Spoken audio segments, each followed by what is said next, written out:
प्रभु श्री राम ने भी किए थे 4 महापाप। जी हाँ दोस्तों, यह वह पाप थे जो कि समाज की भलाई के चलते किए गए, परंतु फिर भी इन्हें पाप की श्रेणी में रखा गया है। सबसे पहले राम द्वारा किया गया सर्वप्रथम ब्राह्मण हत्या। दोस्तों, पौराणिक कथा के अनुसार रावण परम ज्ञानी और शक्तिशाली था। श्री राम के लिए उसे मारना बहुत मुश्किल था। विभीषण ने राम को लंकेश को मारने का तरीका बताया था कि रावण को एक विशेष अस्त्र से नाभि पर प्रहार करके मारा जा सकता है। रावण को मारने के लिए दिव्यास्त्र का इस्तेमाल किया गया था। विभीषण ने श्री राम को इस अस्त्र के बारे में बताया था। शास्त्रों के अनुसार ये अस्त्र ब्रह्मा ने दशानन को दिया था। इस अस्त्र को पाने के लिए हनुमान वृद्ध ब्राह्मण का रूप धारण कर मंदोदरी के कक्ष में पहुंच गए थे। दोस्तों, आपको बता दें कि रामायण के अनुसार प्रभु राम और रावण के बीच भयंकर युद्ध हुआ था। इस युद्ध के बाद भगवान राम ने युद्ध में सफलता हासिल हुई थी। उस दिन से ही हर वर्ष दशहरा का पर्व हमारे देश में मनाया जाता है। इसके बाद भगवान राम और रावण का युद्ध कुल 8 दिनों तक चला था। लेकिन कुछ मान्यताओं के अनुसार यह भी बताया जाता है कि यह युद्ध 84 दिनों तक चला था। आपको बता दें कि जब यह युद्ध शुरू हुआ तो कई कोशिशों के बाद भी रावण को हरा पाना असंभव था, क्योंकि जैसे ही रावण का सिर उसके धड़ से अलग किया गया तब उसका दूसरा सिर उत्पन्न हो जाता था। परंतु अंत में राम ने उसका वध कर दिया, इसलिए उनके ऊपर ब्राह्मण हत्या का दोष लगाया गया। तो ये श्री राम द्वारा किया गया पहला पाप है। मित्रों, अब बात करते हैं दूसरे पाप की। दोस्तों, बाली और सुग्रीव की शत्रुता की कथा सुनकर श्री राम सुग्रीव से कहते हैं कि धिक्कार है ऐसे पुरुष पर जिसने पुत्री के समान अपने छोटे भाई की पत्नी को अपने अधीन किया है। तुम कल जाकर अपने भाई बाली को युद्ध के लिए ललकारो और मैं अपने बाण द्वारा उस पापी बाली का अंत कर दूंगा। अगले ही दिन सुग्रीव जाकर बाली को युद्ध के लिए ललकारता है। ललकार सुनकर बाली बाहर आता है और क्रोधवश गरज कर कहता है, तू फिर आ गया, आज तेरा काल निकट है। यह कहकर दोनों में युद्ध आरंभ हो जाता है। उन दोनों से थोड़ी दूरी पर झाड़ियों के पास श्री राम लक्ष्मण थे, जहां पर श्री राम अपने धनुष पर बाण लगाकर बाली पर निशाना साधने के लिए खड़े होते हैं। थोड़ी देर लड़ने के बाद ही बाली सुग्रीव पर भारी पड़ने लगता है, क्योंकि बाली को ब्रह्मदेव से वरदान प्राप्त था कि युद्ध भूमि में जो भी शत्रु उसके सामने खड़ा होगा उसकी आधी शक्ति उसके अंदर समा जाएगी। अपने इसी वरदान के कारण ही बाली अपने सभी प्रतिद्वंद्वियों को हराने में सफल हो पाता था। इसी वजह से सुग्रीव बाली के सामने कमजोर पड़ने लगता है। वह श्री राम के बाली पर बाण चलाने की प्रतीक्षा कर रहा होता है, लेकिन वह देखता है कि श्री राम ने बाली पर बाण नहीं चलाया और बाली उसे मारने ही वाला था कि मौका पाकर सुग्रीव अपनी जान छुड़ाकर वहां से भाग लेता है। बाली भी उसे धिक्कार कर वापस लौट जाता है।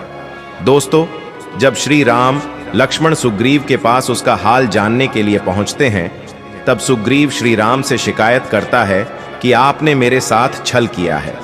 जब मैं बाली से युद्ध कर रहा था तब आपने बाण क्यों नहीं चलाया? यदि मैं थोड़ी देर और उसके साथ लड़ता तो अपने प्राणों से हाथ धो बैठता। तब श्री राम सुग्रीव को समझाते हुए कहते हैं कि हे मित्र, आपकी शिकायत उचित है, लेकिन आप और बाली दोनों सगे भाई हैं, जिससे आप दोनों का रंग रूप वेशभूषा एक जैसी हैं। इसीलिए मैं आप में और बाली में भेद नहीं कर पाया, और इसी भय के कारण कि कहीं मेरा बाण बाली के स्थान पर आपको ना लग जाए, तो मैंने बाण नहीं चलाया। इसलिए अब तुम दोबारा बाली को युद्ध के लिए ललकारो, लेकिन इस बार तुम यह फूलों की माला पहनकर जाओ ताकि हमें तुम्हारी पहचान हो सके। कुछ ही समय बाद सुग्रीव बाली के दरबार पर जाकर उसे फिर से ललकारने लगता है। सुग्रीव की ललकार सुनकर वाली आग बबूला होकर निकलता है और बोलता है, आज तुझे मेरे हाथों से कोई नहीं बचा सकता। दोनों में फिर से युद्ध शुरू हो जाता है। जैसा कि विदित है कि बाली बल में सुग्रीव से कहीं अधिक था, इसलिए वह फिर सुग्रीव पर भारी पड़ने लगता है। जब बाली अपने गधा के प्रहार से सुग्रीव का अंत करने ही वाला था कि श्री राम अपना बाण बाली पर चला देते हैं। बाण लगते हैं, बाली वहीं पर गिर जाता है और चिल्लाने लगता है कि मेरे साथ छल हुआ है। कौन है वह कायर जिसने छुपकर यह पाप किया है? मेरे सामने आए। तब श्री राम लक्ष्मण बाली के सामने जाते हैं, जिन्हें देखकर बाली उनसे शिकायत करता है कि तुमने छुपकर मुझ पर बाण चलाया है। तुमने मेरे साथ अन्याय किया है। तब बाली को समझाते हुए श्री राम कहते हैं कि तुमने अपने छोटे भाई को अपने राज्य से निकालकर और उसकी पत्नी को अपने अधीन करके सबसे बड़ा महापाप किया है, क्योंकि छोटे भाई की पत्नी पुत्री के समान होती है, और आज तुम हमें धर्माधर्म का पाठ पढ़ा रहे हो। सुग्रीव मेरा मित्र है, और अपने मित्र की रक्षा के लिए यदि मुझे पाप कर्म करके नरक भी भोगना पड़े तो मैं इसके लिए तैयार हूं। बहुत समय तक समझाने के बाद बाली को श्री राम की महिमा समझ में आ जाती है, और वह अपने पुत्र अंगद को श्री राम की सेवा में समर्पित करके प्राण त्याग देता है। तो ये है राम द्वारा किया गया दूसरा पाप। दोस्तों, अब बात करते हैं तीसरे पाप की। दोस्तों, रामायण कथा के अनुसार हम जानते हैं कि जब लंका विजय करने के बाद प्रभु श्री राम माता सीता और लक्ष्मण के साथ अयोध्या लौटे तो उनका स्वागत बहुत ही भव्य रूप में हुआ था। अयोध्या वासियों ने घी के दिए जलाए थे। लेकिन रामायण का ये स्याह पक्ष भी है कि माता सीता को अपनी पवित्रता का प्रमाण देने के लिए अग्नि परीक्षा भी देनी पड़ी, यहाँ तक कि उन्हें राज्य से बाहर जंगलों में भी जाना पड़ा। भगवान श्री राम ने माता सीता को क्यों छोड़ा? इसके पीछे का कारण क्या है? दोस्तों, जब भगवान श्री राम को 14 वर्षों का वनवास हुआ तो वे अकेले ही वनवास जाना चाहते थे, लेकिन माता सीता ने उनके साथ चलने का निर्णय लिया। ये माता सीता का स्वतंत्र निर्णय था। जंगल में माता सीता का रावण अपहरण कर लेता है। इसी मूल कारण को लेकर भगवान श्री राम ने लंका की चढ़ाई की और रावण का वध किया। जब श्री राम लंका विजय के बाद अयोध्या वापस आए तो कुछ दिनों बाद श्री राम के गुप्तचरों ने उनसे कहा कि प्रजा में माता सीता की पवित्रता पर संदेह किया जा रहा है। इसी संदेह के कारण माता सीता को अग्नि परीक्षा भी देनी पड़ी, लेकिन इसके बाद ही माता सीता की पवित्रता पर सवाल उठाए जा रहे थे। तब प्रभु श्री राम को पिता दशरथ के द्वारा सिखाया गया राजधर्म याद आ गया, जिसमें राजा दशरथ ने कहा था कि एक राजा का अपना कुछ नहीं होता है, सब कुछ राज्य का हो जाता है, बल्कि आवश्यकता पड़ने पर यदि राजा को अपने राज्य और प्रजा के हित के लिए अपनी स्त्री, संतान, मित्र, यहाँ तक कि प्राण भी त्यागने पड़े तो उसमें संकोच नहीं करना चाहिए, क्योंकि राज्य ही उसका मित्र है और राज्य ही उसका परिवार है। प्रजा की भलाई ही उसका सर्वोपरि धर्म है। इस कारण भगवान श्री राम ने अपने राजधर्म का पालन करते हुए माता सीता को छोड़ने का मन बना लिया। सीता जब गर्भवती थीं, तब उन्होंने एक दिन प्रभु राम से तपोवन घूमने की इच्छा व्यक्त की। श्री राम ने लक्ष्मण से कहा कि वे सीता को तपोवन में छोड़ आएं। लक्ष्मण ने तपोवन में पहुंचकर अत्यंत दुखी मन से सीता से कहा, माते, मैं आपको अब यहाँ से वापस नहीं ले जा सकता, क्योंकि यही आज्ञा है। तो ये था राम द्वारा किया गया तीसरा पाप। अब अंत में बात करते हैं चौथे पाप की। दोस्तों, पौराणिक कथाओं के बारे में बात करें तो राजा जनक भगवान शिव के वंशज थे और भोलेनाथ का धनुष उनके राजमहल में रखा था। एक बार महाराज जनक ने अपनी पुत्री सीता के स्वयंवर की घोषणा का साथ ये भी ऐलान कर दिया कि जो धनुष की प्रत्यंचा को चढ़ा देगा उसी से मेरी पुत्री सीता का विवाह होगा। शिव धनुष कोई साधारण धनुष नहीं था, बल्कि उस काल का ब्रह्मास्त्र था।